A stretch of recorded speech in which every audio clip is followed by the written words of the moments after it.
bonsoir à toutes et à tous et bienvenue dans ce Bilae saison 1 épisode 14, l'avant-dernier de la saison. Et après, voilà, on va, on va juste s'arrêter, on va faire une petite pause estivale pendant un mois ou deux, je pense qu'on avait dit, quelque chose du genre.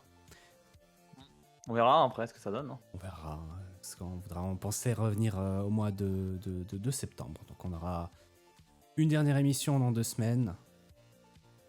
C'est juste bien. Ah non, j'ai rien dit. C'est peut-être la dernière émission. On est le 28, la semaine prochaine c'est le 5, et après je suis pas là. Donc c'est aujourd'hui la dernière. C'est la dernière. Non, on le savait pas, on le découvre. Ouais, j'ai mal calculé, et effectivement, je pars le 7 en fait. C'est une émission très bien préparée, j'ai l'impression, oh là là. Déjà, on est un peu en sous-nombre ce soir. Ouais, ça va aller, sachant que je voudrais tenter de terminer vers 22h. Enfin, j'ai dit vers 22h, on peut aller jusqu'à 22h30, mais si on peut venir plus tôt, ça m'arrange. Mais bon, on dit une petite équipe, mais qui sommes-nous? Eh bien, moi c'est Cody, je suis avec Seychelles. Bonsoir Seychelles. Bonsoir Live, bonsoir tout le monde. Bonsoir Light. Bonsoir à tous. Bonsoir Quasar qui nous a rejoint. Bonsoir. Et bonsoir Zéphyr. Salut, ce qui est bien avec le Solex, c'est que ça tue tout le monde. Du coup, il y a moins de monde dans l'émission et du coup, normalement, on finit plus tôt. Je pense qu'il y a déjà 2 personnes qui sont en train de regarder un peu le Paper WWE en ce moment même où on en parle. Ouais. Déjà, je suis sûr et certain. Mais bon, dans cette petite émission, on va tenter comme de caser 2-3 trucs, comme le coup de cœur, coup de gueule, hein, ça bouge pas. On parlera aussi de Stéphane Guy, qui doit être réintégré à Canal+. On en a parlé il y a très très longtemps, quand on était encore... Oui, quand on était encore en RB Live. Attends, et c'était encore le RB Live ou est-ce qu'on était encore... En radio libre. En radio libre. Je sais plus, ça remonte. Mais ils refont enfin, on expliquera plus tard. Vous comprendrez l'idée. Ça date hein, quand même, le sujet. Ça date. On parlera aussi rapidement de Tesla qui a lancé son service de robotaxi. Bon, pas du tout comme c'était prévu à la base. Et surtout, il y a pas mal de risques actuellement. Mais bon, on y reviendra. On parlera aussi d'Apple qui tente de s'aligner à nouveau sur le DMA pour l'Union Européenne. À peu près, voilà, ils feront toujours un peu à leur tête. Et on parlera de Windows 10 qui n'est pas encore totalement mort en échange de 30€ ou vos données. Ou comme je le dirais, en échange de 30€ ou votre âme. La bourse ou la vie, quoi. C'est un peu ça, La ouais. bourse ou la vie privée. En fait, vous choisissez votre mort, en fait. Bon, pas vraiment. Après, pas mal de gens ont déjà l'option activée pour donner leurs données à Microsoft, donc ils vont rien remarquer. De toute façon, à quelle grosse entreprise on donne pas ces données maintenant, aujourd'hui? Clairement. C'est une question, réfléchissez à cette question. Et pendant ce temps, t'as PewDiePie qui vient de se dégoogliser sa vie. Le gars, en vrai, il a installé Linux, depuis, ça a changé sa vie. Ouais, non mais en vrai, alors je suivais pas du tout PewDiePie avant, je tombe de temps en temps sur ses vidéos parce que la magie de la recommandation YouTube. Et ce qui est génial, c'est que il a globalement les mêmes réflexes que moi quand j'ai commencé à me mettre dans Linux. C'est-à-dire qu'il tombe dans tous les pièges, comment dire, il est autant extasié que tout le monde. Vraiment, j'ai l'impression de me revoir il y a 15 ans. C'est trop bien. Exactement pareil. Et ce que j'aimais bien, c'est que tout le monde disait dans les commentaires, déjà quand il a installé Linux, disant dès le moment où il va découvrir le self-hosting, il va changer. Bon bah voilà, cette vidéo est exactement ça. Ça a changé pas mal de choses pour lui. Au point qu'il a réinstallé son Steam Deck pour être un PC Arch de base, pour pouvoir lancer des serveurs et foutre ce qu'il veut dessus, quoi. Donc il utilise son Steam Deck comme un serveur. Il a viré SteamOS pour remettre un Arch avec Steam installé dessus pour faire voilà, genre c'est pareil.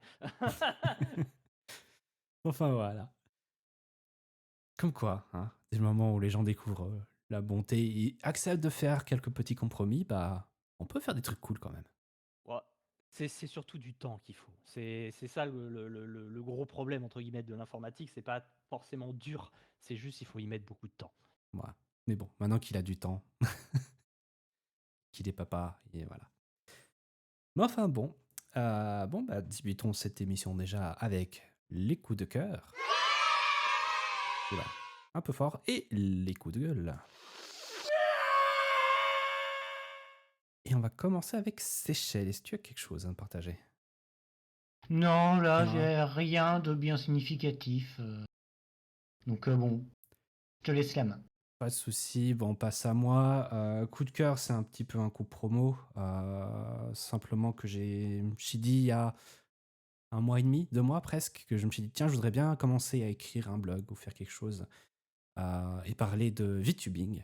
Parce que j'aime bien les VTubers et j'aime bien un peu tout ce qui se passe. Et j'ai l'impression qu'on a souvent des articles, on voit beaucoup des vidéos, par exemple sur YouTube où ça fait des résumés d'actu, etc. Moi, je voulais prendre un peu mon point où je dis, ce n'est pas un site d'actualité, c'est un blog. C'est-à-dire que je vais écrire des choses avec mon point de vue, avec mes mots et mon avis. Parce que j'ai l'impression qu'on a beaucoup de trucs où ça essaie de rien prendre enfin, d'éviter de prendre des partis. Et je trouve ça un peu dommage parce qu'il y a beaucoup de choses qui changent actuellement dans le monde des VTubers, surtout dans le côté anglophone, ou western pour dire. Et j'ai lancé un blog. Alors c'est en anglais, je précise tout de suite. Mais j'appelle ça A Week in VT, qui est le terme utilisé souvent pour parler pour dire VTubing, en version courte. Et voilà, bah, j'ai lancé le 22 juin, la semaine passée, déjà un premier article qui est long et qui dure 20 minutes de lecture, d'après d'après le CMS. Mais je reviens sur, par exemple, Cinder, qui est donc une streameuse qui a été épinglée pour avoir eu des comportements manipulateurs envers une des artistes avec qui elle travaillait, ou que ça, ça fait déjà presque 2 mois, mais voilà, vu que je lance le blog maintenant et que ça fait 2 mois que j'avais ça en gestation, je me dis, je vais quand même le garder. Et autre article, long passage que j'ai écrit, c'est sur une personne qui s'appelle Twisty Amanozako, voilà, qui a été officiellement virée de Niji Sanji. Et on attendait, en fait. C'était en suspens depuis très longtemps qu'il y a une histoire entre elle et une personne qui a été... où il y a des leaks et des fuites, comme quoi le gars est un peu un prédateur sexuel. Et depuis, bah, l'entreprise elle les a mis tous les deux en time-out, silence radio complet, et elle a commencé à donner des indices au point que bah, l'entreprise a trouvé un argument pour la virer à moindre frais. Voilà. Donc Sympa. j'ai écrit tout un article avec une timeline de qu'est-ce qui s'est passé jusqu'à maintenant, jusqu'à ce moment où Nissanji annonce qu'elle est enfin libre. Voilà, parce que elle dit après pendant 9 mois, elle a été gardée au silence de tout ça. Donc voilà. Puis après, je parle de 2-3 personnes qui quittent et qui débutent aussi, 2-3 personnes qui changent d'entreprise, qui deviennent indépendants ou qui vont peut-être rejoindre des entreprises, hein, parce que tu peux commencer en indépendant sur Twitch et YouTube et te faire recruter dans des plus gros groupes. C'est comme ça que la plupart des gens chez HoloLive, qui est le plus populaire, on va dire, de notre côté anglophone, ont rejoint l'entreprise, hein. Il y a 2-3 personnes que j'ai déjà interagi quand ils étaient indépendants, et maintenant c'est marrant de les voir plus grands. Et je fais aussi un petit mot où je recommande une petite VTuber ou VTubeuse. Là, par exemple, j'ai présenté Vesper, qui est un petit insecte, on va dire, qui a l'air tout mignon, mais qui a aussi un côté assez horrifique à son personnage et au jeu qu'elle joue. Enfin voilà, un petit truc assez sympa. Et j'avais terminé l'article en faisant un teaser à propos d'une certaine VTubeuse qui débute ce soir à 23h. C'est pour ça aussi, entre guillemets, que je veux que l'émission soit plus courte, parce que j'ai des choses à faire à côté. Je ne fais rien pour elle, mais j'ai des choses à côté de ça qui viennent. Et donc voilà, c'est pour ça que l'émission est un petit peu plus courte ce soir. Donc voilà, j'ai débuté ce blog. Il y aura un article demain qui couvrira donc Sameko Saba, qui débute ce soir. Ainsi que, je sais plus ce que j'ai prévu aussi. Ah oui, parce qu'il y a un autre groupe qui est très américain qui s'appelle Vishojo, qui a déjà perdu un talent et 3 employés au mois de mai, et qui, maintenant, cette semaine, on a appris le départ de 2 autres talents. Et on se demande aussi si l'entreprise n'est pas en train de faire un gros virage et qu'ils sont en train de perdre un peu leur cerveau. Faire ça. Donc voilà, c'était mon petit instant auto-promo. Et puis voilà, on verra aussi pour Sameko Saba si tout se passera bien ce soir pour elle. C'était tout pour moi. Light. Alors, c'est un petit coup de gueule, on va dire. Mais c'est pas pour l'œuvre en elle-même, c'est pas pour la licence qu'elle a, mais plutôt ce qui a été dérivé. Je pense qu'on sait tous que là, c'est Squid Game qui est en ce moment très mise en avant pour faire la fameuse saison 3, enfin on va dire saison 2.5, vu que c'est un peu la suite directe. Le truc, c'est pas que je critique pas, je sais pas que je vais critiquer la série. J'aime beaucoup l'aspect qui est présenté, hein, on va dire des mecs fauchés qui ont plus une thune, qui sont complètement ruinés, qui savent plus quoi faire, qui sont recrutés pour des jeux mortels. C'est quand même assez hardcore à regarder. Je pense que la saison 3, apparemment, des 3 saisons, c'est la plus hardcore des 3. Quand j'ai vu des résumés, c'est encore plus chaud que les 2 précédentes. Mais là où mon coup de cœur va venir, c'est pas même je suis bien content que ça se soit arrêté, que je pense qu'ils ont trouvé le bon moment de s'arrêter, même si bon, la partie coréenne s'arrête, parce qu'on sait qu'il va y avoir un remake américain du coup de Squid Game et je sens la catastrophe arriver. Je suis sûr et certain peut-être. Alors soit ça va être bien fait et du coup ok, ça va effacer tout ce qu'on va pu dire. Mais de l'autre côté, c'est tout l'aspect pub, tout ce qui est l'aspect on va dire licence qui est autour qui m'agace en fait, qui m'énerve en ce moment. C'est-à-dire tout ce qui est on fait des petits jeux comme ça à la Squid Game. C'est drôle, c'est rigolo de mettre les survêtements, tout ça. Mais les gars, on vous mettrait, on aurait ça en vrai, dans la vraie vie, de ce genre de choses. Et vous pleurez vos mères, vous chialerez de partir de ce truc-là, en fait. C'est ça qui me Bah, tu saoule, en fait. sais, depuis que j'ai vu que Love Story et compagnie, ça avait du succès, je me dis qu'il y a moyen que ça passe quand même. Ouais, mais là, c'est encore pire, là, quand même. C'est encore pire. Quand tu vois le message derrière qu'il y a dans Squid Game, le fait que, quand même, Ouais. on fait sacrifier des gens. Oui, tu voulais dire, désolé. Je veux dire, même si on enlève la partie mortelle, hein, Ouais. parce qu'évidemment, c'est pas réel, hein, tu peux pas vraiment faire ça. C'est pas réel. Mais même sans ça, MrBeast a fait une compétition similaire et les Mhm. gens ont râlé à quel point c'était horrible, les conditions, quoi. Ah oui, mais Alors c'est que, comme ça, alors en fait. qu'ils auraient pu faire quelque chose de. Tu vas dans des hôtels et tout, ils ont dit non, non, on va garder un peu dans l'esprit Squid Game. Et donc, Bah, des gens ont vraiment été un petit peu là-dedans, quoi.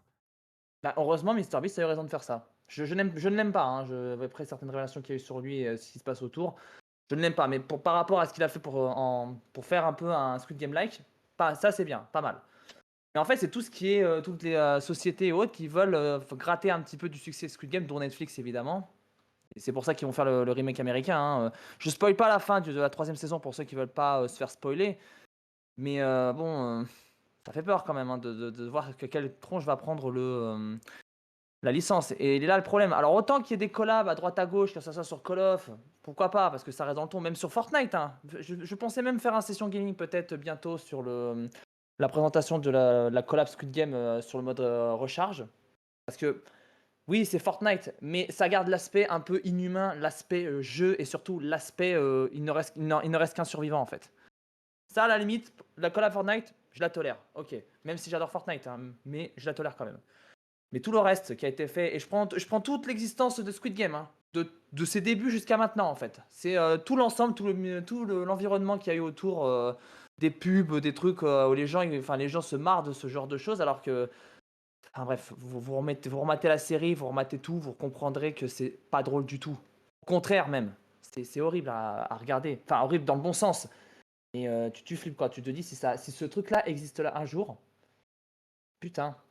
Je pense que les gens ne diraient pas la même chose, hein. Je pense que les gens comprennent qu'il y a une distinction entre réel et Certes. fictif. Et puis justement, ils aiment ce côté fictif qui est brutaliste et Oui, mais violent, hein. attends, Les gens aiment bien les attention. films comme ça parce que c'est de la fiction. Attention, oui, mais la fiction rattrape la réalité. Le fait qu'on se fasse maintenant noter, maintenant, bah, on commence à s'y approcher. Ce que mettait Black Mirror, par exemple, bon, c'est un peu exagéré, mais tu constates qu'il y a certains éléments qu'on voit de Black Mirror qui commencent à apparaître aujourd'hui. Ouais, bon, il y a C'est ça beaucoup qui me de fait peur. science-fiction autre que Black Il y a Mirror beaucoup de qui faisait ça, science-fiction, mais tu verras que dans 20-30 ans, tu verras ce genre de choses, peut-être on les verra en vrai. Bon, je C'est ça pense qui me fait peur. que ça se passe point. Mais oui, oui. Pas à ce point-là, mais j'ai des craintes. Par contre, Mais, j'avais lu, parce que vu que je ne regarde pas Squid Game, je n'ai pas trop regardé en détail, mais j'ai vu des titres d'articles qui parlaient comme quoi la fin de la saison 2 laissait une porte ouverte. Quand même. Bah, enfin, je sais pas si je spoil, enfin, pour ceux qui n'ont pas vu le début de la saison, en fait. Non, non, je te demande juste, tu me confirmes ou pas, est-ce que ça laisse quand même une porte ouverte à peut-être un Squid Games saison 3? Bah, de saison 3, enfin, alors, tu parles bien de la saison 2, celle qui est pas celle qui est sortie maintenant, mais celle d'avant. Non, celle Je qui suis vient de d'accord. finir maintenant. Ah, celle qui vient de finir, oui, mais ça, là, en fait, on va dire que la partie coréenne se ferme, en fait. Ouais. Je pense que, parce qu'en réalité, le teasing de fin, Il y a un teasing qui va amorcer le remake américain. Ah, ok, donc c'est juste pour faire le lien. Ok. Il y a le lien entre la fin de la saison 3 et du coup le remake. Je vais pas spoiler l'élément parce que ça reste un élément assez important, mais toujours est-il que ça aurait dû avoir une fin fermée, quoi. C'est Squid Game, pour ce qu'il a montré en termes de réal, en termes d'ambiance, en termes de tension, d'émotion aussi. Je pense que a fait énormément de taf, mais ça va s'édulcorer avec le temps. Pour moi, la saison 3 peut-être était peut-être pas la meilleure fin parce qu'encore ça laisse encore une porte ouverte et je pense qu'on n'en avait pas besoin. Mais toujours est-il que bon bah il faut faire du pognon. Et Netflix, pour eux, c'est leur poule aux œufs d'or et allez, on y va, on y va. Et bon bref. Un C'est peu comme ça. comme La Casa de Papel et tous les autres gros titres. Ils essaient Oui, oui, d'étirer un petit oui. peu s'il le faut. Oui, jusqu'au moment où ça casse. Regarde The Walking Dead par exemple, tout le monde en a plus rien à foutre. Breaking Bad, ils ont pu Leur l'étendre un spin-off. petit peu et ça s'est bien passé. Bon, ils ont même Oui, mis une mais il y a fin. ça, il y a eu donc, ça. voilà. Oui, mais je parle des spin-offs. Ils ont fait les spin-offs après apparemment et ça a commencé à dégringoler. Ah, ah. C'est ce que je parle en fait. Et je pense que là, vu que là on clôt le chapitre Squid Game coréen, donc sud-coréen, et qu'on va amorcer le remake américain, je pense que là ça va commencer à dégringoler. Clairement. La hype de Squid Game, si vraiment ils font de la merde avec la version américaine, c'est fini. Pour moi, il n'y aura pas de retour en arrière. Et je pense que c'est ce qui va se passer parce que les Américains veulent le faire dans le spectaculaire et tout, alors que Squid Game, c'était, enfin, version sud-coréenne, c'était certes spectaculaire, mais il y avait quelque chose derrière. Il y avait une histoire. C'était psychologique surtout. C'était une horreur, c'était de l'horreur psychologique et aussi de l'horreur visuelle. Là, clairement, j'ai peur qu'avec la version américaine, tu vas te retrouver avec une horreur visuelle et pas psychologique. Avec plus d'action que d'horreur, ouais. Voilà, c'est ça, c'est exactement ça. Un genre de Hunger Games, on va dire. Mais non, mais rigole pas, mais je Bah, sens que ça va c'est être ce que comme ça. j'allais dire. Je me dis, ah bah voilà.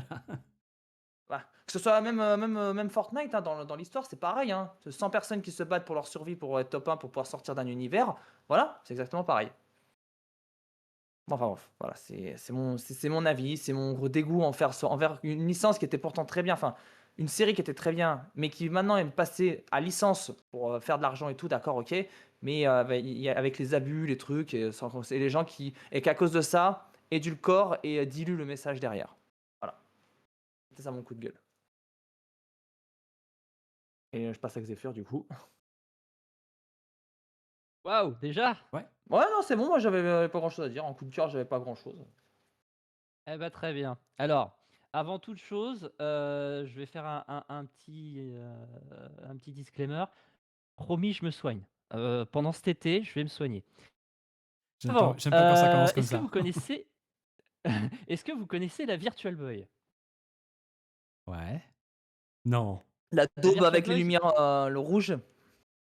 alors, c'est plus compliqué que ça, mais oui, techniquement, c'est une console de Nintendo qui a existé dans les années, 80-90. 90 en fait, je sais pas C'est pourquoi j'ai dit 90, 80. ouais. Je crois que c'est 93, Hem, je crois 92. c'est ça, et en fait, c'était la première tentative de 3D stéréoscopique, dans une console de jeu. Donc, ce qui a sûrement donné l'idée après derrière pour utiliser ça, sur la 3DS. Et en fait, si j'en parle, c'est que, il y a Kidunune Gaming, une, chaîne anglaise qui fait de l'histoire du jeu vidéo et de la vulgarisation autour du jeu vidéo, qui a sorti une vidéo sur la Virtual Boy. Et en fait, c'est ultra intéressant parce que en fait, le but de la vidéo, c'est d'expliquer pourquoi le Virtual Boy est un échec. C'est pas dû au enfin, c'est toute un enchaînement de Mauvaise malchance décision. qui a Si. conduit à un échec cuisant pour Nintendo. Parce que globalement, il y a plein de raisons pourquoi le produit, en fait, en lui-même, aurait pu être absolument génial. Donc voilà, si vous avez 1 heure, pas à perdre parce que c'est vraiment intéressant et que vous avez un niveau d'anglais correct, allez-y parce que vraiment ça vaut c'est l'une des rares parce que j'aime bien le video gaming, mais en général, en fait, je le mets en fond et j'écoute, comme si j'écoutais un podcast ou une radio. Là, clairement, j'ai été mais happé par le sujet, et du coup, je me suis posé devant la télé, voilà, je devais faire du code et j'étais 1 heure devant le truc tellement c'est vraiment, cette histoire est vraiment bien racontée et vraiment bien foutue. Donc voilà, je vous recommande de regarder cette petite vidéo. Et le deuxième coup de cœur, et c'est là que tout à l'heure je me disais que promis je me soigne. Vous savez quelle autre console fait de la 3D stéréoscopique? Oh non, ouais. J'en ai parlé la semaine Ouais. dernière. Et enfin, Enfin même. non, il y a 2 semaines. C'est la 3DS et bah, si vous avez une 3DS, exploitée, il y a un émulateur Virtual Boy qui s'appelle, Red Viper qui marche du feu de Dieu. Vraiment, c'est l'un des meilleurs émulateurs qui tournent sur la console, sachant que la 3DS est pas une console faite pour l'émulation. À part les émulateurs de base qui est fourni par Nintendo via les consoles virtuelles, mais tous les efforts qui avaient été faits par les autres développeurs, même RetroArch, ça tourne assez mal. Mais pour autant, eh ben, celui-là fonctionne super bien et en plus de ça, il gère la 3D stéréoscopique. Donc en fait, vous pouvez vraiment jouer presque de la même manière que ce que vous pouviez jouer avec le Virtual Boy à l'époque, sauf que vous avez pas la 10 centimètres des yeux, ce qui est quand même plus agréable qu'avec le produit original. Donc voilà, c'était un peu mes 2 coups de cœur qui étaient un peu reliés. Je suis toujours un peu dans mon délire 3DS en ce moment parce que vraiment, depuis que j'ai retrouvé cette console, c'est un peu un vrai, retour en enfance. Mais oui, promis, à la rentrée, j'arrête de parler de 3DS. Je note. Enregistrer ça. J'enregistre ça, on verra. Je voulais juste ajouter 2 notes. La première, ça me fait toujours marrer quand Dino Gaming dit justement une archive de M6 pour parler Oui, des oui, anciens. oui. Parce que M6 a beaucoup interviewé en fait des anciens présidents de Nintendo. Première chose. Deuxième chose, toutes leurs dernières vidéos, ce sont des grosses vidéos. Bon, peut-être pas la Switch 2, mais ils ont fait un sur Gunpei Yokoi. Ou Ouais. c'était laquelle que j'avais bien aimé. Ouais, Nutella, c'était la Satella View, pardon, qui était aussi super intéressante à voir parce qu'il reparle un petit peu plus en détail que juste oh là là, c'était un truc en ligne. Là, il donne vraiment les détails de comment ça marchait et tout. Puis même qu'il y a des gens qui essaient de réémuler la chose. Malheureusement, ça marche pas du tout chez moi. Dommage.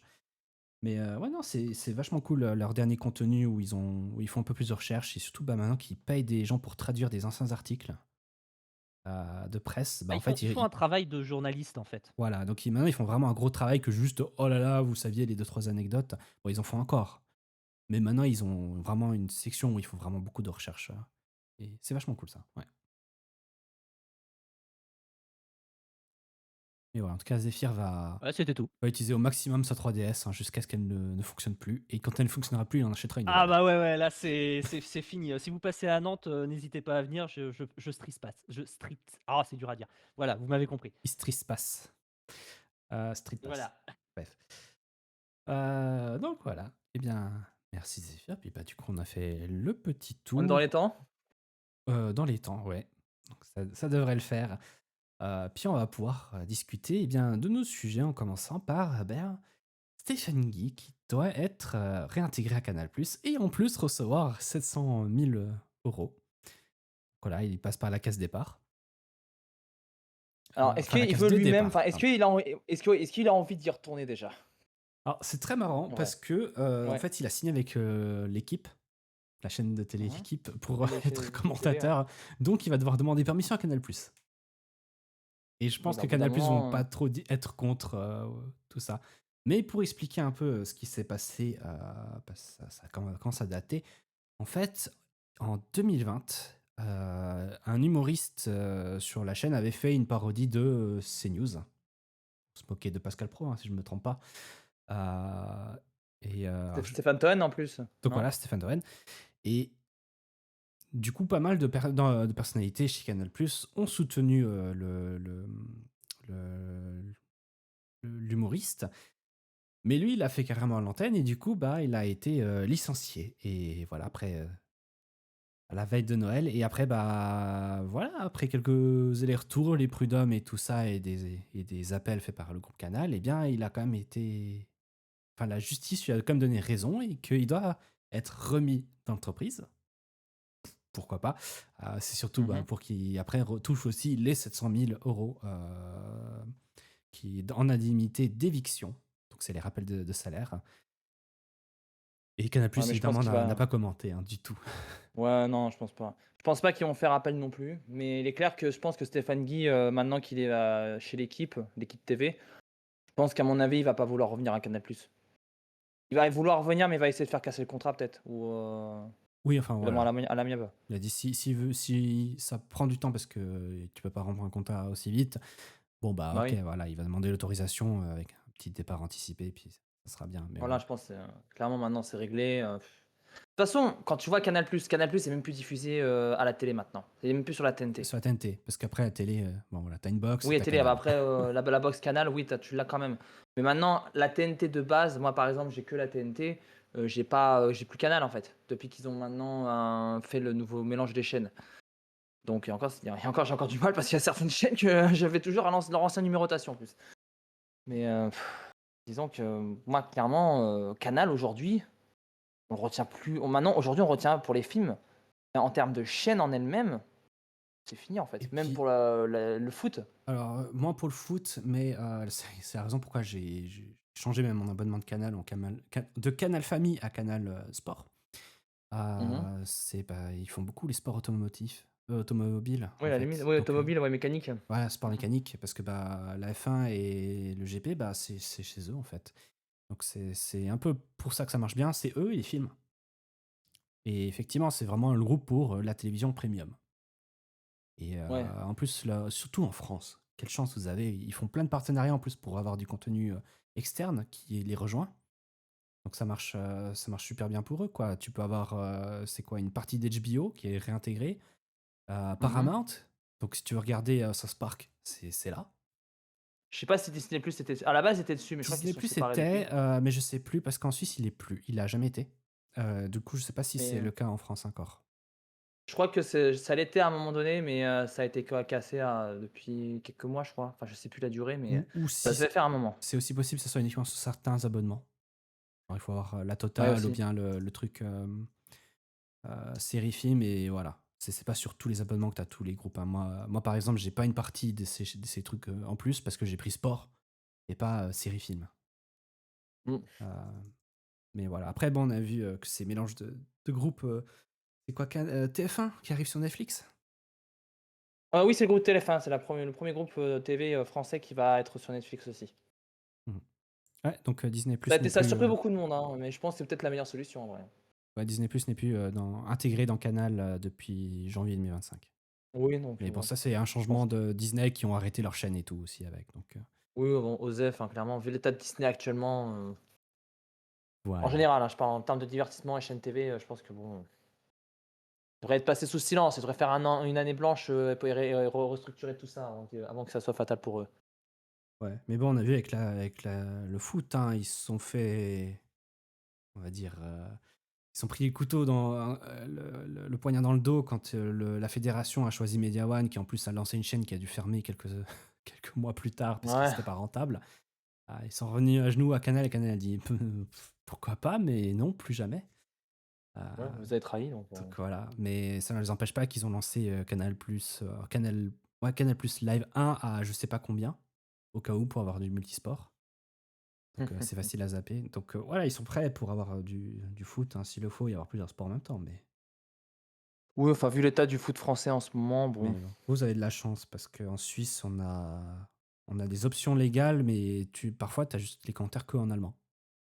Oui, Cool. VPN, hein. Donc, tu peux pas utiliser VPN parce qu'il faut avoir une méthode de paiement locale. Certains bloquent les Ah, VPN. Enfin, voilà. Et en gros, même quand il y a un truc qui est intégré, qui est disponible dans Canal+, je zappe dessus, ça me dit « Ah, c'est pas disponible dans votre région. » Et merde. ouais. Enfin, voilà.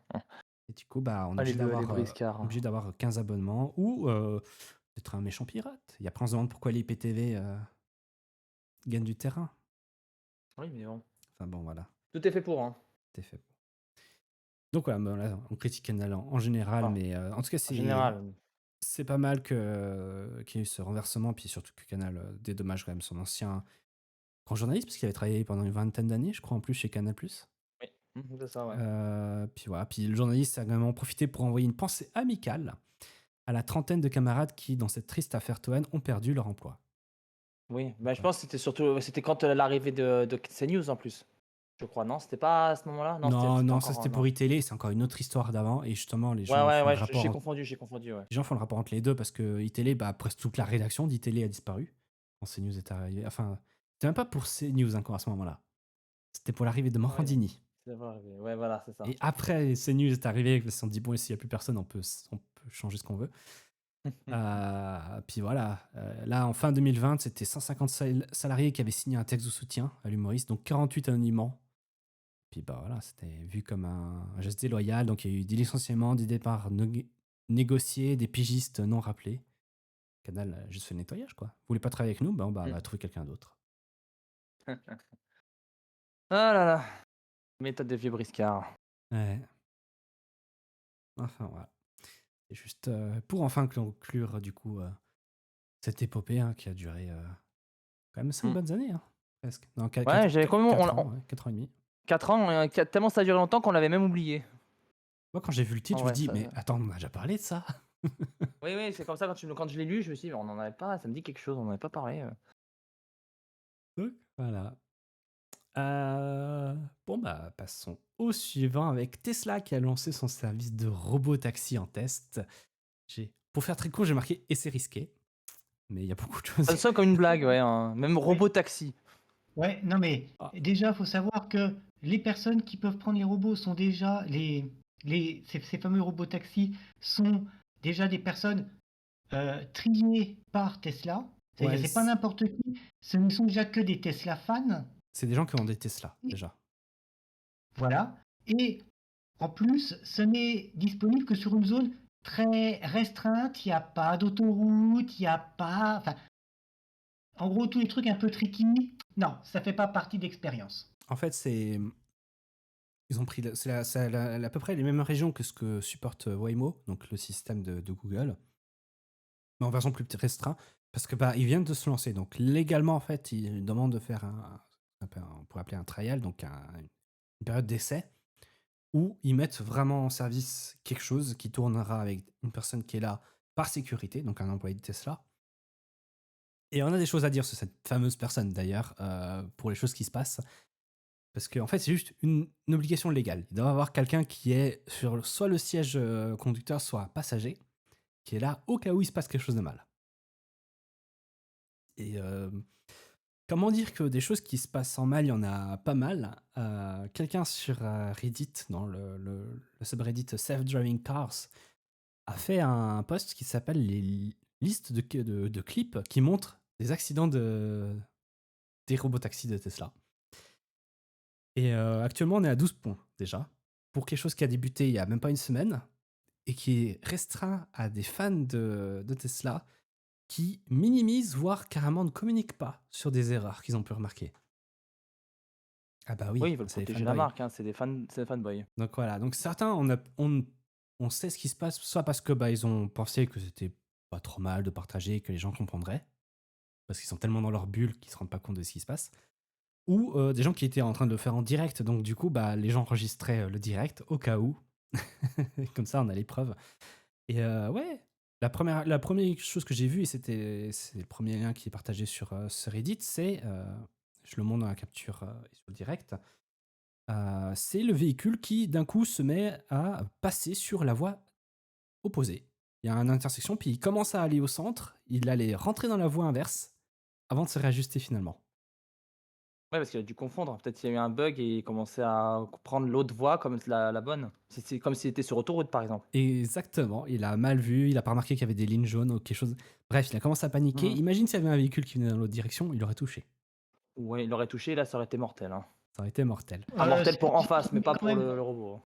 c'est que je pense quand même qu'il y aurait une réaction pour faire freiner la Tesla, pour le coup. Mais Ouais, mais ouais. si c'était défaillant, ouais. Oui, mais admettons. bon, Ah. si les deux véhicules sont en avance, faut freiner assez bien. Faut D'ailleurs, en freiner parlant de, vite, hein. d'ailleurs, en parlant de à peine une frein, demi-seconde, hein. c'est aussi un autre problème qu'a beaucoup. Les voitures de Tesla en général, hein, c'est pas un truc du robotaxi, mais ils ont tendance à freiner brusquement assez souvent. Pour rien. Soit ouais. parce qu'ils voient les dos d'âne pour freiner à certaines intersections. Parfois, ils freinent brusquement juste avant et puis accélèrent à fond dessus. Voilà, aucun rapport. Ou Oui, mais parce que. ils pensent qu'ils voient quelque chose et du coup, ils freinent. Et t'as une meuf qui était dans. Désolé, je dis meuf. Il y avait une madame qui était dans le véhicule qui se filmait et d'un coup, pouf, ça freine brusquement. Elle dit: Ah, je sais pas pourquoi ça a fait ça, mais vous en faites pas, c'est normal, ça fait ça même dans ma Tesla à moi. Et c'est là que tu vois que les gens sont vraiment dans leur bulle. quand ils disent Oui. quelque chose qui est risqué, parce que si tu as un véhicule qui vient derrière toi, tu te le prends dans le pare-choc. Bah ouais. Et puis l'algo est pas calé pour pouvoir freiner à des degrés divers. Nous, l'être humain, on a l'habitude. Mais le robot, là, c'est des algorithmes qui travaillent. On peut pas, c'est instantané. Ah. Moi, pour moi, la technologie, elle est toujours pas prête, en fait. C'est ça. Puis déjà, le truc, c'est surtout que les Tesla utilisent beaucoup. Bah, tu vois, là, dans la vidéo que j'ai montré, il s'est mis à freiner, à passer à droite parce qu'il a vu probablement l'ombre de l'arbre comme si c'était un obstacle. Et du coup, en faisant ça, il a coupé une voiture qui arrivait derrière lui, quoi. Mais voilà, même les ombres, tu vois, il y a plein de choses à en prendre en Mais compte. voilà, ce que je veux dire, c'est que du coup, les voitures de Tesla utilisent que les caméras pour circuler et pas du LiDAR, que tout le monde fait maintenant parce que c'est hyper précis. Juste parce que Musk dit, ben non, on a de l'expérience dans tout ça, vous en faites pas, on gère. Oui, mais c'est encore embryonnaire. Pour moi, c'est embryonnaire, ça. Ça a C'est- évolué, ça a je- continué d'évoluer, mais c'est. Ça continue d'évoluer, mais Tesla n'a pas voulu suivre l'évolution. Oui. Surtout que le LiDAR, avant, ça coûtait cher. C'était compréhensible pourquoi ils l'ont évité. Mais maintenant, c'est vraiment accessible à presque tout le monde, au point que quelqu'un a pu s'acheter le LiDAR et se le mettre dans un sac pour faire des années. Bon, il était sponsorisé par l'entreprise, mais quand tu vois les Mhm. prix, ça reste accessible si tu construis une voiture. Ouais. Ah, ouais. Mais, alors, c'est à part, mais il y a quand même certains lidars de voitures qui crament l'appareil photo de ton téléphone. Mais en plus ça, ah bah, bravo. Ouais. Oui, ça en est. J'avais vu la news passer. C'est qu'en fait, comme le lidar, c'est un laser qui doit quand même être facilement détecté par la machine.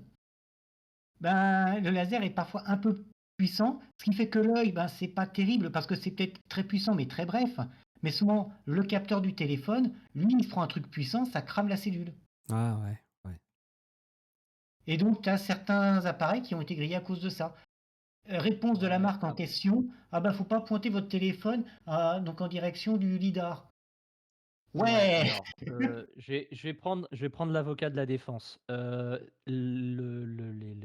lidar, le laser, il est envoyé dans toutes les directions, certes, mais il est envoyé droit. C'est un laser, ça va tout un droit. endroit précis, ouais, un endroit précis. Voilà, donc il y a quand même relativement peu de chances que ça touche directement ta caméra, sauf si effectivement tu veux filmer le lidar. Là, c'est con. Mais dans tous les autres cas possibles, ton téléphone, il sera jamais pile devant la truc. Il sera, généralement, quand tu utilises ton portable, en plus de ça, tu regardes par terre, tu regardes pas en haut. Parce que le lidar, il est toujours au-dessus de la voiture, donc du coup, Mais il va. non, mais c'est que si tu veux prendre en vidéo, par exemple, des véhicules qui sont à l'arrêt sur un feu. Ouais, partons du principe qu'on est dans un futur où tous les véhicules ont un lidar. Bonne Vrai, chance c'est vrai, pour c'est vrai. éviter la chose. Mais admettons. C'est ça, Oui, c'est vrai. c'est ça. Mais après, j'ai vu en tout cas qu'ils ont dit qu'ils allaient tweaker et réduire un peu les émissions pour aider à ça. Ouais, la technologie est vraiment nouvelle. On n'a vraiment pas beaucoup mis ça sur des véhicules du quotidien. Mhm. Donc voilà, ils sont en train de développer. Expérimental, hein. Parce qu'avant, c'était mis sur des robots et sur des installations militaires, tu vois. Là, le fait que Oui, ça c'est devient expérimental, donc, commercial, c'est encore un nouveau. Donc bon, il y aura des essais à faire et puis à régler, quoi. Surtout qu'avant, c'était des trucs énormes qui tournaient au-dessus de la tête. Maintenant, c'est des trucs qui sont intégrés et que ça va beaucoup mieux. Là, j'avais fait un arrêt sur une image. C'est le gars, en fait, le véhicule s'est arrêté. Et il demande aux personnes de quitter parce qu'ils sont arrivés à destination. Seul problème, regardez où est-ce qu'ils sont. Oui, en plein milieu d'un carrefour. En plein milieu d'une intersection, d'un carrefour. Et effectivement, la voiture s'arrête plus ou moins à la Ah bah, n'a position pas redémarré. GPS. Mais voilà, parce qu'elle voit une voiture devant, elle se dit « Ah, je peux me parquer là ». Et du coup, bah, Oui, tu c'est quittes vrai, au bon milieu d'ailleurs. d'intersection. Ouais, c'est pas terrible. Ça bloque le trafic. La voiture, elle reste là, Ouais. coincée, tu vois. Et ce qui est intéressant, c'est comme vous pouvez le voir, il y a toujours une personne dans le siège passager. Dedans. Et à chaque fois qu'il y a ces accidents, la personne, elle ne bronche pas d'un pas. Elle reste là, elle est juste présente pour l'obligation légale. C'est au point que les gens se demandent s'il y a un accident, bah en fait, ça va juste coûter une vie à Tesla. Entre guillemets, juste. Mais pour eux, voilà, c'est juste pour une obligation. Et le gars, il a l'instruction d'éviter de parler avec les gens. Donc même pas répondre à des questions basiques. Et éviter de toucher au maximum au bouton d'arrêt d'urgence. Ah, donc en gros, c'est un pantin, le mec, c'est une plante. Voilà. Tu vois, il y a des gens qui essaient de sert à parler rien. et tout, mais Ah, j'aime rien. bien l'expression. Ah, c'est à peu vrai quoi, sinon j'aurais pu dire c'est une brique, c'est un mur, tu sais, c'est pas les idées qui manquent, hein, pour surnommer ce genre de personne, mais c'est triste, c'est quand même en vrai. Mhm. Mais ouais, après, le véhicule qui se prend des rebords de, Oui, de des rebords de route. trottoir, ouais. Ouais. Enfin, voilà. Qu'est-ce qu'il y avait? Ah oui, le Tesla qui ne détecte pas le frein de recul, la lumière de recul d'un camion UPS. Et du Ah coup, carrément, bah, ils voient même pas ouais, la tu la vois. Et lampe blanche là, par contre, la de personne a appuyé sur un bouton. Je pense que là, il s'est dit, même pour ma vie, il faudrait que je lui demande de s'arrêter. mais même le Mais radar, il est censé avoir un champ d'action assez loin quand même, pour c'est voir ça. c'est pas un radar, c'est une caméra, et il est censé Oui, une détecter caméra, ça. mais Voilà. Ouais.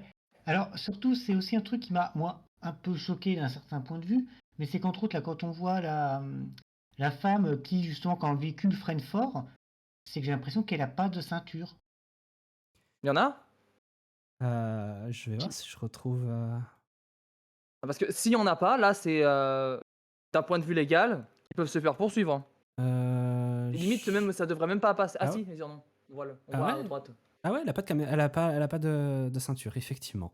Si, mais à sa droite, à la gauche de la personne, il y avait une ceinture, hein. J'ai vu un truc, une bande noire. Oui, dans la voiture, mais elle la Oubliez porte pas pas. que La voiture, elle a une oubliez pas ceinture, qu'on mais est elle la porte chez les pas. putains d'anglais. Ouais. Oubliez pas qu'on est chez les putains d'anglais et ils roulent à gauche. Donc du coup, faut regarder à droite. Mais, mais, d'ailleurs, voilà, là, le véhicule a tellement freiné brusquement que son téléphone a volé au passage.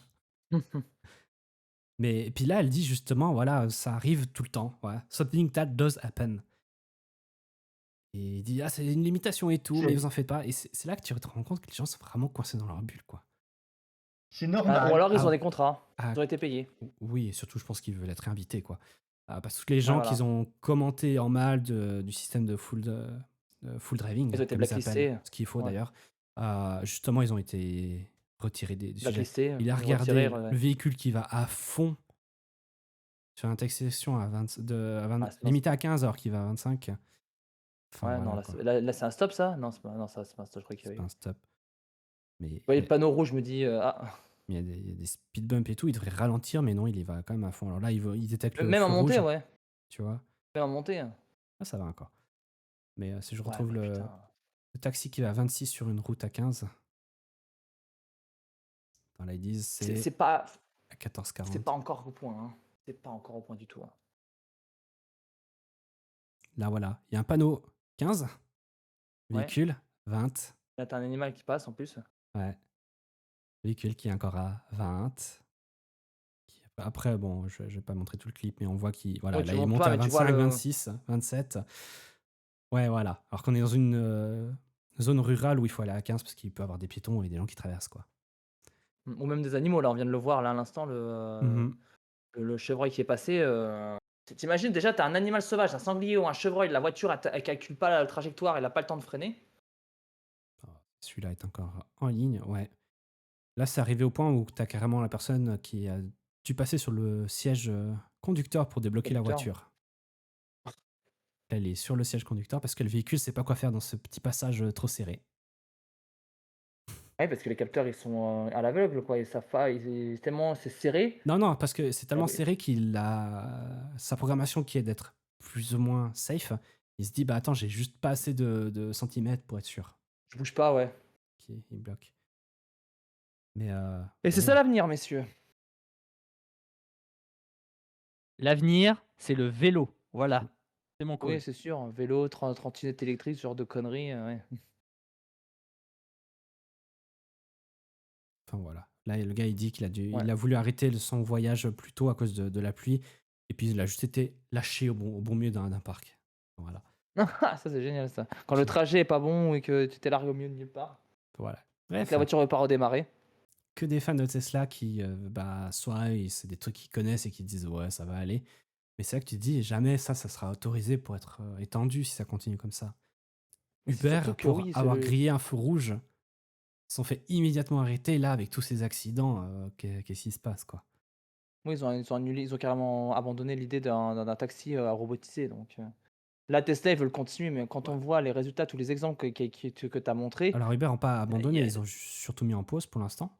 Oui, parce qu'ils pour veulent l'instant, améliorer parce leur que c'est système. trop. Mais actuellement, les seuls qui arrivent à avoir un service qui marche, c'est Google avec Waymo, quoi. Ils ont de l'argent, ils ont de l'investissement, ils savent pas quoi faire. Bon, bah voilà. Ils ont tous les moyens, bah, ils ont tellement d'argent qu'ils savent plus quoi en foutre. Et à chaque fois qu'il y avait des problèmes, ils ont réagi super vite. Quand il y avait ces problèmes de voitures qui klaxonnaient dans le parking, au point qu'il y a eu un direct qui a été monté sur place pour filmer le départ et arrivée des voitures qui viennent se charger.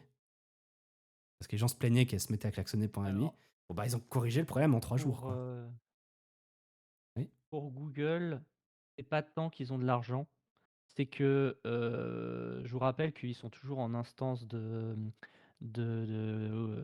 procès pour concurrence déloyale et abus de position dominante, Mhm. et qu'ils pourraient perdre une partie de leur activité. Et globalement, en fait, ils essayent d'explorer toutes les pistes possibles et imaginables et ils balancent de l'argent à tire-larigot jusqu'à ce que ça tombe quelque part au cas où. Je pense que c'est ça la stratégie pour le coup. C'est ça avec ce qu'ils ont voulu faire avec, en créant Alphabet, hein. C'est Ah avoir oui, tout à fait. une entreprise qui Mais c'est chapeaute juste le tout, comme ça que... ils peuvent facilement déplacer. Parce que tous les projets Google X, je crois que ça s'appelait comme ça, tous les trucs expérimentaux, Ouais. c'est là qu'est né Niantic d'ailleurs, qui était une entreprise qui était forquée depuis une partie de l'équipe Google Maps. Bien, c'était pour faire des trucs en réalité augmentée. Ça a créé Niantic, qui après a pu quitter Google, hein. Ils ont fait suffisamment de couilles en or pour le faire.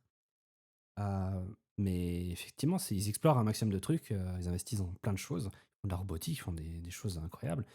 Des choses qu'on n'entend même pas parler. Il y a quelque chose qu'on n'entend plus parler depuis un moment, c'est par exemple tout leur système de recherche de vaccins et de médicaments. Ils sont dans le pharma, voilà. Ils étudient beaucoup de choses chez Google. Et parfois, ils ont des noms d'entreprises qu'on ne reconnaît pas. Et c'est un peu l'objectif. Mais enfin voilà, à voir comment ça se passe avec ce robotaxi. Au passage, parce que j'ai dit oui, c'est pas du tout comme c'était prévu au départ. Le pitch de départ des robotaxis Tesla, c'est que toi, propriétaire de Tesla, tu puisses mettre ta voiture à disposition pour que d'autres personnes l'utilisent quand tu es au travail, par exemple, et que tu gagnes une commission. Parce que l'objectif de vente de Tesla, depuis le départ, c'est de dire ta voiture, elle va pas perdre en valeur, on va continuer à la mettre à jour et à proposer des services pour que toi, tu gagnes de l'argent. Hmm. Et il disait, c'est vraiment la voiture que tu achètes aujourd'hui serait une voiture qui pourrait être mise à jour via des logiciels, des mises à jour logicielles dans le futur, pour ajouter, par exemple, la conduite autonome et ce genre de choses. Alors, il y a toujours eu des petits astérisques disant, ouais, bon, il faut quand même que, peut-être qu'il y a 2-3 mises à jour hardware à faire, comme ajouter une caméra qui manquait. Mais voilà, c'était l'objectif de Tesla. Et là, pour l'instant, ce système robotaxi, c'est des véhicules qui s'appellent robotaxi, qui appartiennent à Tesla, donc pas les vôtres pour l'instant, qui demandent une application totalement à part de l'application Tesla de départ. Et ouais, on va voir comment c'est. Là, pour l'instant, c'est uniquement une période de test. Mais en tout cas, Ouais, c'est bah on va voir ce c'est que pas ça rassurant. donne. Mais Ouais. bon. Donc voilà, bah, bon courage et on attend déjà les premiers morts. Juste pour avoir une bonne leçon. Oh, punaise. Je suis désolé de le dire comme ça, mais ça va arriver, hein. Au rythme où on y va, ça va forcément arriver. Contrairement aux autres où Oui, ils sont dans super 10-20 ans. prudents, eux, ils y vont en premier, tête baissée, puis on verra. Ouais, enfin bon, faut pas, ça reste embryonnaire, hein, mais ça arrivera dans 10-20 ans. C'est Même encore expérimental. je pense même avant. Si c'est pas la boîte qui coule avant, quoi. On verra, on verra. Donc voilà. Pour passer à Apple, il y a de quoi en parler. Encore? Qu'est-ce qu'ils ont encore fait? Bon bah théoriquement ils essaient de se remettre droit dans les bottes pour faire plaisir entre guillemets au gouvernement, enfin à l'Union européenne. Ouais, Mais évidemment ils le font toujours un peu à leur sauce, hein. oui, évidemment, bah, quand ça leur arrange, hein. Déjà ils ont à nouveau, comme déjà pour la dernière fois, ils ont commencé à se plaindre, à dire ouais ils essaient de nous faire tordre le cou, ils nous déplacent. Ça s'appelle les poteaux de Gaulle pour dire ouais en fait vous devez faire un petit peu plus que ça. Et ça arrivait au point. Alors, j'ai pris l'article de The Verge parce que celui de Next manquait un détail que je trouve assez intéressant.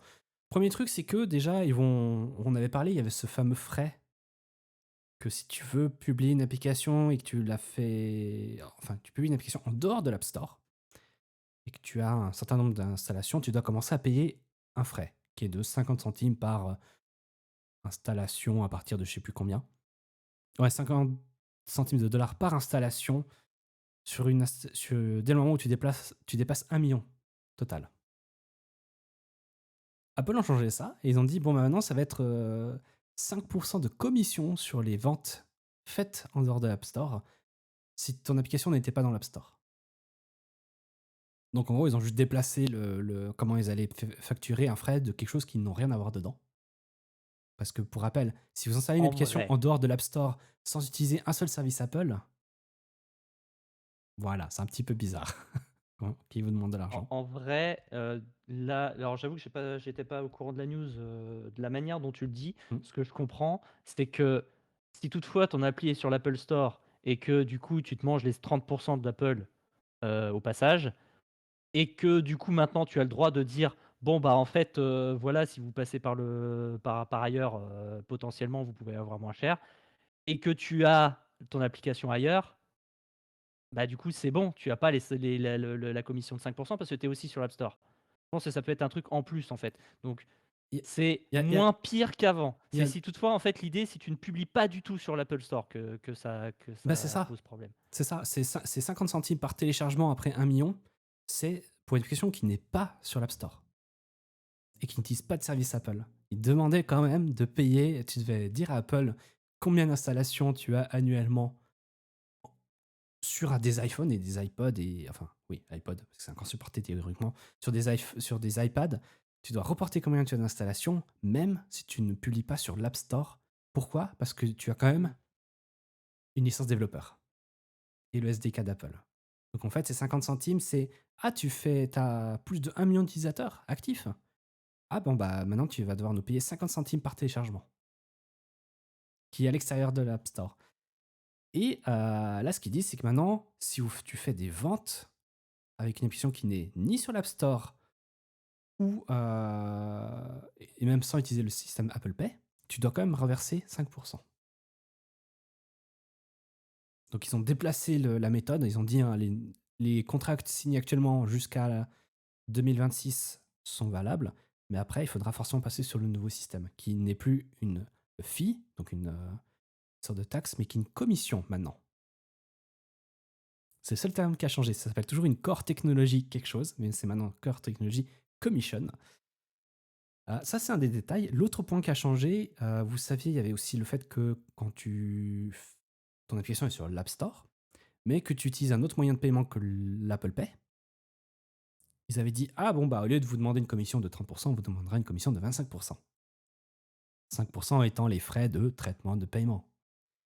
Sauf que personne ne faisait ça parce que ça n'a aucun sens finalement parce que personne n'économise. Donc Apple s'en fait taper sur les doigts sur ça. Puis maintenant ils proposent deux systèmes qui a un tiers 2 et un tiers 1. Les nouveaux frais vont donc passer de 25 à 13%. Et ça ne changera pas grand-chose pour vous. Par contre, ils proposent d'avoir un nouveau tiers qui diminue, je crois, jusqu'à 5% de commission. Même si tu fais un achat avec un autre système de paiement, il diminue à 5. Par contre, sur l'App Store, ton application perd des fonctionnalités sur sa page. C'est-à-dire que tu n'auras pas les reviews, tu n'auras pas les petits tags qui te disent si ton application n'est pas en train de traquer les gens, tu n'auras pas d'accès au Apple Support, et tu n'auras pas de téléchargement de mise à jour automatique.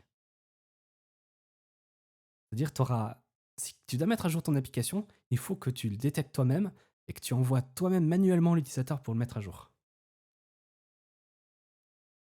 Et Apple dit, bah oui, bah voilà, les fameux 13% qu'on demande, eh bien, si vous voulez pas le faire, bah, on va facturer que les 5% qui sont les frais de disposition sur un Apple Store et de transfert de données, de bande passante. Mais on désactive tout le reste. Donc pour Apple, cette différence représente le fait d'activer la fonctionnalité de téléchargement des mises à jour automatiques. Voilà. Ouais, Chose que de toute façon les gens très discutable. sachant que les gens vont très rarement mettre à jour les applications manuellement, surtout que sur l'application App Store, c'est absolument dégueulasse. Et ça cherche même pas super bien. Donc des fois, j'ai des mises à jour en attente. Genre, cette application me dit veuillez mettre à jour l'application, j'ouvre l'App Store, l'App Store n'a toujours pas détecté que l'application a été mise à jour.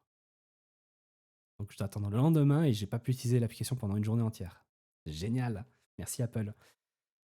Donc voilà, c'est bien qu'ils réduisent un peu l'iframe et avoir cette option de... Vous aurez un truc, une expérience dégradée pour vos clients. Je trouve ça un peu stupide, quoi. Surtout que, à la limite, qu'on puisse pas mettre des reviews et des labels, bon bah, et pas d'accès au Apple Support, à la limite, on peut faire avec. Mais désactiver la mise à jour des applications automatiques, c'est juste pour faire chier le monde, en fait. Parce que de toute façon, l'application App Store va de toute façon détecter qu'il y a des mises à jour.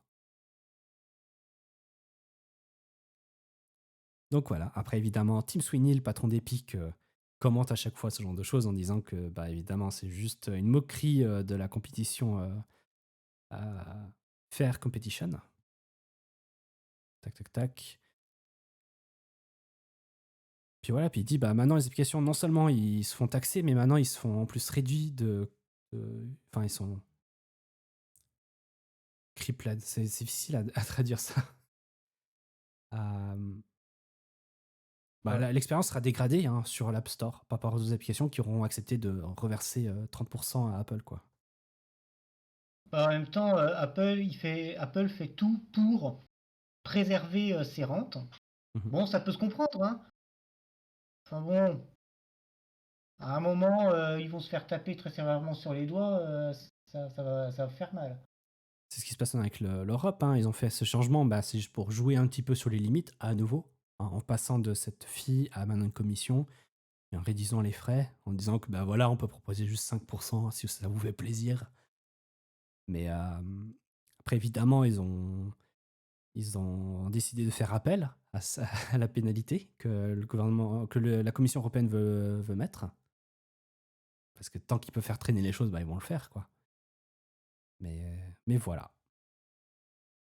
Comme d'habitude, hein, ils jouent le Calimero, ils espèrent pouvoir gagner un maximum et de conserver leur dominance et contrôle total sur les appareils, alors que bah, tout le monde, et pas qu'Apple, hein, Google a dû faire pareil, doit maintenant s'ouvrir à un marché beaucoup plus ouvert.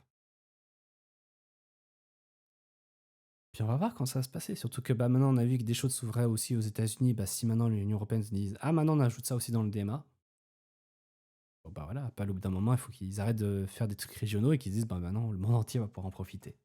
Mais ça, on sait très bien qu'ils vont pas le faire. Donc ils peuvent garder le contrôle. Pas Voilà. très étonnant de la part d'Apple. Voilà. Ça me fait toujours chier quand même parce que je me rappelle, hein, je suis maintenant sur un Mac et j'ai toujours un iPad, mais c'est la raison pourquoi j'ai pas d'iPhone. Hein. Et je peux rien faire de propre sur ce téléphone parce que les mises à jour sont chiantes. Si je dois installer un truc ou que je dois bidouiller, je peux pas le faire. Enfin voilà. Enfin, je peux toujours le faire, mais je dois faire des trucs détournés ou juste chiant à installer. Parce que pour installer un store alternatif, il faut aller sur le site. Après, ça va passer par l'App Store qui t'affiche un gros message qui est dangereux. Enfin, qui te dit comme si c'est dangereux pour te faire peur. T'acceptes, et même comme ça, tous les développeurs qui veulent le mettre à jour doivent quand même avoir la validation d'Apple. Même si c'est pas sur l'App Store. Enfin, voilà, c'est stupide, quoi, tout le long de la chaîne. Là. Bah, c'est comme tout, hein. C'est dire, ah mais si, vous pouvez regarder. Ouais, techniquement, c'est ultra compliqué, mais si, regardez, vous pouvez, hein. On a un point où Microsoft sont quand même en train de se dire, tiens, et si on faisait que l'application Xbox chargeait les autres magasins. Ça m'a tué quand j'ai vu cette actualité. Et en plus, je peux valider, ça marche. Mes jeux Steam apparaissent dans l'application Xbox. Et ouais, mais alors c'est pas déconnant parce que ils commencent à avoir peur de SteamOS. Enfin, ça fait déjà un moment qu'ils ont peur de SteamOS. Bah maintenant qu'ils ont Et, annoncé le ROG et Ally Xbox. voilà, exactement. Ils sont en train de préparer. En fait, ils sont enfin en train de mettre en application ce qu'ils n'arrêtent pas de balancer depuis à peu près 2 ans en mode tout est une Xbox, tout, absolument tout. Et du coup, bah voilà, ça y est, le mode Xbox commence à arriver sur d'autres périphériques, notamment les périphériques transportables. Vous me direz pas que les ROG Ally et les Steam Deck ce soient des consoles portables, c'est des consoles transportables. Et ils vont expandre ça après sur PC, et cetera, pour l'idée qu'en fait, que tout le monde utilise le logiciel Xbox, le service Xbox, pour potentiellement aller ailleurs. C'est l'idée, tu sais, c'est le mode, c'est les 3 E, je sais plus qu'est-ce que c'est exactement, mais en gros, Embrace, embrace, voilà, Embrace, exactement. extend, extinguish. voilà. Exactement, où en gros, on dit à tous les utilisateurs: «Ne vous inquiétez pas, maintenant au lieu» comme pour Google où en gros la recherche maintenant c'est Google, bah, le jeu vidéo ce sera Xbox. C'est ça leur stratégie et donc c'est pour ça qu'ils poussent en mode: «Bon, bah, on va invisibiliser Steam. Vous pouvez toujours vous connecter sur Steam, mais globalement vous utilisez quand même, Xbox». Moi, je suis pour une expérience unifiée. Et en plus, Ah moi aussi, hein! si en plus, tu as toujours accès de toute façon à Steam et au magasin, il y a la concurrence qui est toujours là. Toutes tes données sont là. C'est géré différemment. Je peux mettre Itch.io. Peut-être qu'un jour, il y aura une extension Itch.io. Et tout le monde gagne. Marché ouvert.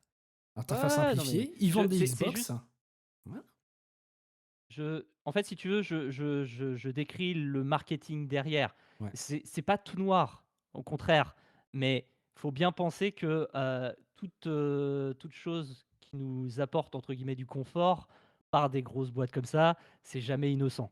Mhm. Pour le coup, c'est quelque chose qui est vachement bien, mais il y a une petite idée derrière. Pour moi, le fait que ça soit pas entièrement limité à Xbox, ça fait que j'ai quand même une porte de sortie, tu vois. Ça me rassure. C'est ça qui me rassure. Oui, tout à fait. Euh, Parce que sinon, on va avoir comme une Stadia. Et bon, heureusement, Stadia, ils ont remboursé absolument tout. Ils ont même offert la manette si tu faisais partie de ces chanceux. Mais sinon, effectivement, tu achètes un truc sur PlayStation, tu l'as payé pour une console et tu as plus de sortie, quoi. Tu payes sur Steam, tu l'as sur tous tes appareils. Enfin, c'est un logiciel Windows, quoi. Parce que Ouais. c'est pas la première fois que Microsoft a tenté de verrouiller des trucs qu'on avait vu avec Windows RT.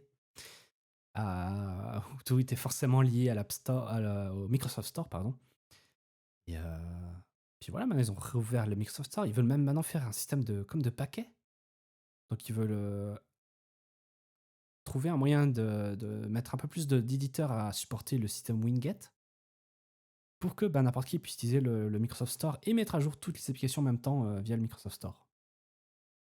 Parce que Winget ça marche bien. Donc ils se sont dit pourquoi on n'intègre pas ça directement dans notre interface principale au lieu de faire passer les gens dans des lignes de commande. Donc ouais, peut-être Microsoft commence à se dire on peut vendre plus de services simplifiés que de juste prendre un contrôle total. Qui, je rappelle, était un peu le but de Windows au départ. En étant ouvert et avec n'importe qui pouvait juste mettre une disquette et démarrer ce qu'il voulait.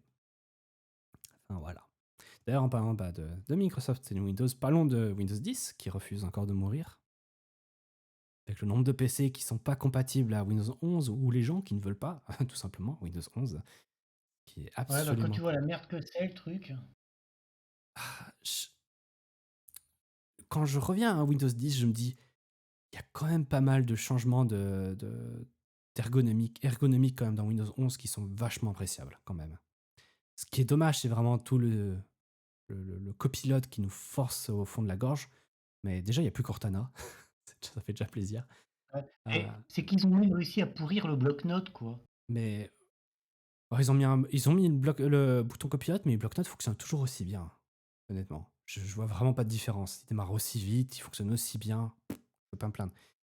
Si effectivement c'était forcé et que Copilote me fait chier chaque 5 minutes comme un Clippy, là je comprendrais. Mais pour l'instant, le seul programme que je trouve qui a eu un downgrade, c'est la calculatrice. Qui pour une raison quelconque prend 2 secondes à démarrer chez moi. Par contre, Attends, mais tu comprends, il y a quand même c'est quand même très lourd à charger comme programme. je sais pas pourquoi. C'est la seule application qui me prend plus qu'une seconde, enfin plus que l'animation d'ouverture à apparaître. Pour bloc-notes, c'est instantané à chaque fois. Jamais de souci. Mais le gestionnaire de tâches, c'est tellement une révolution. Comment ils l'ont modifié maintenant dans Windows 11. Vous avez déjà commencé sur Windows 10, mais dans Windows 11, on a enfin une barre de recherche, quoi. Pour trouver enfin les processus. C'est con, mais c'est des petits détails comme ça qui font que c'est bien. Mais voilà, pour Windows 10, pour revenir à ça, il y a des gens qui restent encore dessus. Et on a à peu près une histoire similaire à ce qu'il y avait eu avec Windows XP. Qui était que quand ils ont annoncé une date de fin, ils ont dit, par contre, pour les entreprises qui veulent étendre la durée de vie, alors à la base c'était 3 ans je crois, ils pouvaient acheter une licence pour avoir des mises à jour étendues. C'est quelque chose que même Ubuntu fait pour certaines versions LTS qui sont un petit peu anciennes. Ils vous proposent d'avoir Ubuntu Pro pour avoir encore 1 année, 2 années, 3 années de plus de mise à jour de sécurité.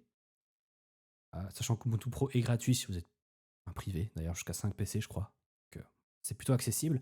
Là, Microsoft, ils refont à peu près la même chose, mais de manière plus simplifiée, on va dire, dans le fait que avant ça visait surtout les entreprises, maintenant ça vise tout le monde.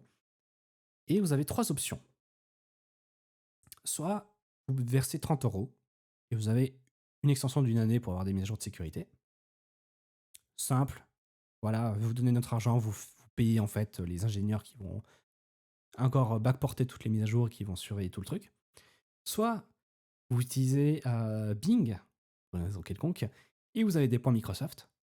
Ça vous coûtera 1000 points. Voilà. Pour les gens qui utilisent ça et puis qui ont des points qui en rab, bah voilà, vous avez un moyen de les dépenser.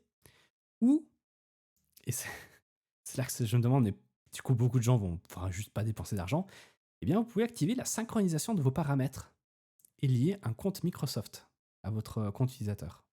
Oh, Microsoft utiliserait-il les données des gens comme ça pour faire de l'argent? C'est ça que les gens se demandent, est-ce que les données qu'ils récupèrent valent 30 € du coup annuellement? Donc voilà, c'est tout bête, hein. Si vous liez un compte Microsoft, si vous activez la sauvegarde de vos paramètres, pas besoin du OneDrive, hein. Juste vos paramètres sont synchronisés, ce qui veut dire aussi votre historique d'utilisation d'application au passage, eh bien, vous avez le droit à 1 année de mise à jour gratuite. Comme ça. Comme quoi on peut payer avec ces données, hein, n'empêche. Et, Ouais, ça. et ce qui me désole dans tout ça, c'est que beaucoup de gens ont ça par défaut. T'installes ton Windows, ils te demandent un compte Microsoft. Certains se font pas chier à faire le Win OBE, etc. Ils te disent ok, je me connecte et c'est réglé quoi. Du coup, pour eux, c'est déjà vendu depuis un moment, puis ils verront que du feu quoi. Et pour les autres qui sont un petit peu plus soucieux ou qui ne voulaient pas de Microsoft, qui s'invitent dans leur vie privée, ou pour les entreprises qui au passage ne devraient pas avoir leurs utilisateurs qui connectent leur compte perso sur leur Windows, chose qui arrive absolument chez 2-3 de nos clients. Parce que certains démarrent leur PC, Microsoft réaffiche la fenêtre et ils se connectent sans se poser de questions. Enfin, voilà, c'est tous les fameux dark patterns de Microsoft. Mm. Bon voilà, on y arrive à ce point. Mais c'est intéressant de voir que Windows 10 a quand même le droit à une petite extension et que finalement que ça reste quand même assez accessible. Contrairement à l'époque de Windows XP. Par contre pour Windows 8 ça s'arrête assez vite. Hein. Il n'y a pas eu de résistance. Ni pour Vista. Mais voilà. En tout cas, voir quand ça va se passer. Et pour tous les autres qui ne peuvent pas installer de Windows 11, on vous rappelle, hein, Linux est toujours là. Prêt à vous ouvrir la porte grande ouverte.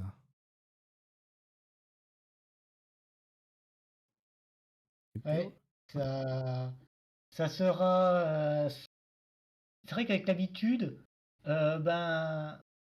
Linux, ça marche plutôt pas si mal, hein, quand même. Je rappelle, PewDiePie a installé Linux. Alors vous aussi, vous pouvez le faire. Prenez juste une demi-journée pour installer un Ubuntu. Puis vous verrez que par pur hasard, eh bien, la majorité de vos programmes existent déjà. 2-3 habitudes à changer, le reste, vous prenez un Linux Mint, ça ressemble à Windows. Voilà, c'est pas compliqué. Là, tu parles parce que tu as l'habitude pour un néophyte, même si Linux est devenu beaucoup plus simple à utiliser qu'avant, tu vas te manger des problèmes à la con, donc c'est pas une demi-journée, c'est un peu plus. Je vais sortir un cas concret. Un prof qui, je vais le dire maintenant, est absolument stupide. Hein. Il y avait pas mal de points qu'on n'aimait pas chez lui et ça s'est empiré les années qui suivaient. Mais bref, le gars avait un problème avec son PC, puis moi et un ami, on s'est dit, tiens, vous voulez qu'on vous mette Linux pour essayer dessus? C'était il y a 20 ans, au passage. Linux, c'était pas encore totalement ça, hein. Il y avait quand même 2-3 bugs et tout, on utilisait encore OpenOffice à cette Et puis époque. c'est que surtout, il y a 20 ans, tu voulais mettre à jour le kernel. Attends, il faut aller le recompiler et puis machin, etc. Bon, on n'était pas à ce point-là, mais c'était Ubuntu 10. 10.4. 10.04. Donc voilà, pour placer la chose. Et peut-être encore un peu avant, peut-être c'était encore la 8. Je sais plus si c'était en 2008 ou 2010. Enfin bref, par là. On a quand même installé un Ubuntu. On est parti, parce que c'était la fin des cours, fin des semaines.